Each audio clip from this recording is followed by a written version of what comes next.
What's up sobat penat? Gue bawain cerita baru buat lu nih. Tapi sebelumnya, buat lu pada yang pengen ceritanya dianimasiin, ketikin aja ya. Terus kirim kemari. Ntar kalau kepilih, gue balesin lu satu-satu. Nah, tungguin aja dah. Dah, skuy nonton. Peringatan, animasi ini dibuat dengan tujuan sharing pengalaman pribadi sang pengirim cerita. Dimohon untuk menghargai cerita tanpa menyudutkan beberapa pihak. Selamat menonton. Halo, kenalin. Gue Nana. Bukan Nana pendek, apalagi Nana dalam ya. Haha. Gue dari Pekanbaru. Gue lahir di keluarga yang bisa dibilang serba berkecukupan. Semua selalu diusahain sama bokap gue. Tapi, semenjak 2017, semuanya berubah. Waktu itu, gue masih SMP. FYI, gue ini anak terakhir dari 3 bersaudara. Gue ngerasa semuanya aman tentram aja kayak biasanya. Ternyata gue salah. Bokap nyokap gue udah sering ribut, tapi selalu ditutup-tutupin sama abang dan kakak gue. Mungkin karena mereka ngira gue masih kecil, jadi gak perlu tahu masalah itu. Usut punya usut, bokap gue ketahuan main cewek. Gak cuma 1 atau 2, tapi banyak. Sebenarnya nyokap udah tahu dari lama, sejak abang gue SD. Tapi nyokap selalu nahan karena mikir anak-anaknya masih kecil dan butuh sosok bapak di rumah. Suatu hari, nyokap udah gak tahan lagi. Akhirnya emosinya meledak dan minta cerai. Bokap gak terima, dan akhirnya emosinya meledak juga. Bokap gue tiba-tiba kayak orang kesetanan hilang arah gitu. Gue anak terakhir yang dulu selalu dimanja, gak pernah disuruhin itu, gak pernah diajarin masak, dan kerjaan rumah lainnya. Tiba-tiba hari itu, bokap nyuruh gue motong sayur dan masak. Dia nyuruh gue ke warung dekat rumah untuk beli sayur. Tapi ternyata sayur yang gue beli itu salah, karena gue gak pernah tahu jenis-jenis sayur. Saking dimanjanya, gue jadi goblok. Tapi gue gak nyangka respon bokap bisa semurka itu. Padahal itu cuma karena salah beli sayur. Bokap lari ke dapur, terus ngambil pisau dan ngarahin pisau itu ke leher gue. Nyokap denger ribut-ribut, langsung lari ke dapur dan berdiri di depan gue buat ngalangin bokap yang mau nyakitin gue. Kalau mau pergi sama selingkuhanmu, pergi dan keluar dari rumah ini sekarang. Jangan anakmu yang dijadiin korban. Itu momen yang gak akan pernah gue lupain. Gue cuma bisa nangis sesenggukan di situ. Gue benar-benar gak nyangka bokap yang dulu gue kenal sebagai sosok penyayang bisa berubah segila itu.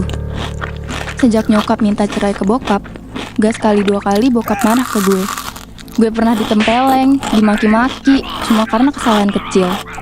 Tapi kejadian salah beli sayur itu yang paling gue inget. Seiring berjalannya waktu, bokap resign dari kerjaannya yang selama ini membuat keluarga ini berkecukupan. Dia niat nikah lagi sama selingkuhannya. Gue yang ngedenger itu langsung nangis kejer dan gak setuju. Tapi bokap gak peduli. Ada suatu ketika, bokap baik banget sama gue. Gue gak minta apa-apa. Tiba-tiba bokap beliin gue motor, padahal gue masih SMP saat itu. Gue seneng banget, gak karuan dah. Ternyata itu sogokan buat gue setujuin bokap nikah lagi sama selingkuhannya. Dan gak lama dari bokap ngasih motor, dia nikah lagi dan tinggal di kota lain sama istri barunya. Gue hancur sehancur-hancurnya lihat keluarga gue begini. 3 bulan kemudian, tiba-tiba ada dealer motor datang dan ngangkut motor gue. Kata abang dealer, motor ini udah gak dibayar selama 3 bulan. Padahal gue ngiranya bokap beliin secara cash. Ternyata bokap gue ngambil motor ini cuma DP-nya aja yang dibayar, dan cicilannya diserahin ke kita, tanpa ada omongan apapun untuk nyicil motor ini atau gimana gitu. Lagi-lagi gue merasa dihianati, trauma masa lalu belum sembuh. Dan sekarang gue harus menghadapi kekecewaan lagi. Gue jadi benci banget sama bokap. Sekarang dia udah gak ada empatinya sama sekali ke anak-anaknya. Akhirnya tahun 2019, nyokap gue pulang ke kampung halamannya. Nyokap ninggalin gue, abang, dan kakak. Kita bertiga ditinggal di rumah ini. Kita bertiga jadi orang yang berbeda dengan trauma yang kami alami masing-masing. Kami jadi jauh satu sama lain. Walau serumah, kami kayak orang asing, ngurus hidupnya masing-masing. Gue yang dulunya dimanja, harus belajar hidup sendiri. Terus gak lama, bokap cerai sama istri barunya. Dan dia mau balik tinggal di rumah ini dan mau balik ke anak-anaknya. Jelas, kita bertiga gak mau. Kita udah disakitin secara psikis dan fisik. Tapi dalam lubuk hati gue yang paling dalam, gue sayang banget sama bokap. Tapi gue benci juga. Dia yang sampai sekarang buat trauma besar yang berpengaruh ke hidup gue selanjutnya. Abang gue gak mau nerima bokap di rumah. Karena posisinya bokap udah gak punya apa-apa. Kerjaan gak ada, hidupnya berantakan. Dan bokap gue tetap maksa mau tinggal lagi di rumah ini. Mau gak mau, kami nerima bokap. Kami gak setega itu untuk ngusir bokap.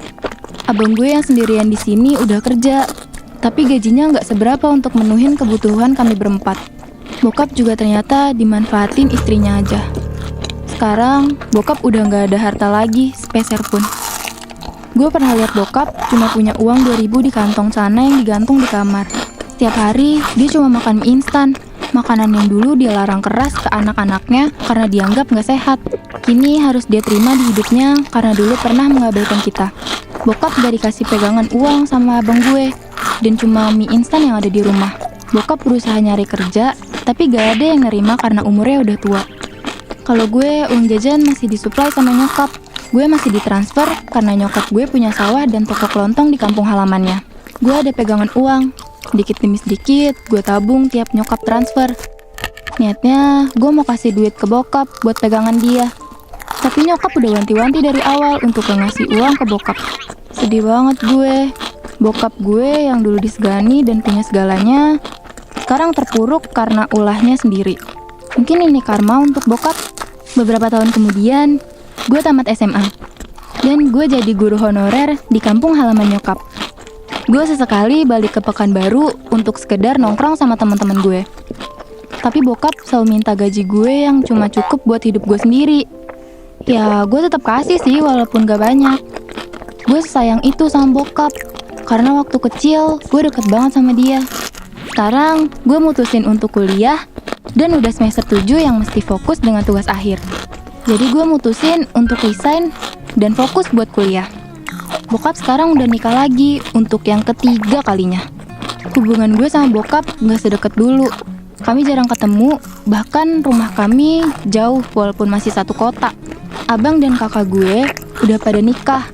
Dan sekarang gue tinggal sendirian di rumah yang penuh trauma ini. Setiap malam gue nangis meratapi hidup gue yang tiba-tiba berubah drastis. Gue masih gak nyangka, anak bungsu yang dulu dari kecil disayang, dimanja, sekarang tiba-tiba harus mandiri tanpa ada satupun keluarga yang menemani gue di sini. Sekarang gue jadi orang yang kasar, minim empati, gak bisa dikasih arahan, dan jadi orang yang seenaknya. Hidup gue penuh dengan trauma yang masih membekas. Gue konsul ke psikiater. Ternyata gue kena penyakit psikis dan keluarga gak ada yang tahu soal ini. Tapi sekarang gue bersyukur punya pacar yang selalu sabar dan ngertiin gue. Dia tahu perubahan mood gue yang kadang gak terkontrol, tapi selalu ada buat gue. Meski begitu, gue sadar kalau gue harus sembuh dari trauma yang terus menghantui. Gue mau kembali jadi diri gue yang dulu. Anak yang ceria, punya empati ke orang lain, dan gak mudah kebawa emosi. Tapi jujur, itu bukan hal yang mudah. Gue gak tahu apa yang akan terjadi ke depannya. Tapi gue bertekad untuk terus bertahan dan belajar mengatasi luka ini. Satu langkah kecil demi masa depan gue. Sampai di sini akhir kisah hidup gue yang warna-warni kayak tembok PAUD. Gue pamit dulu ya. Bye. Gimana ceritanya? Suka nggak? Kalau lu suka, jangan lupa subscribe ke channel kita ya. Bye.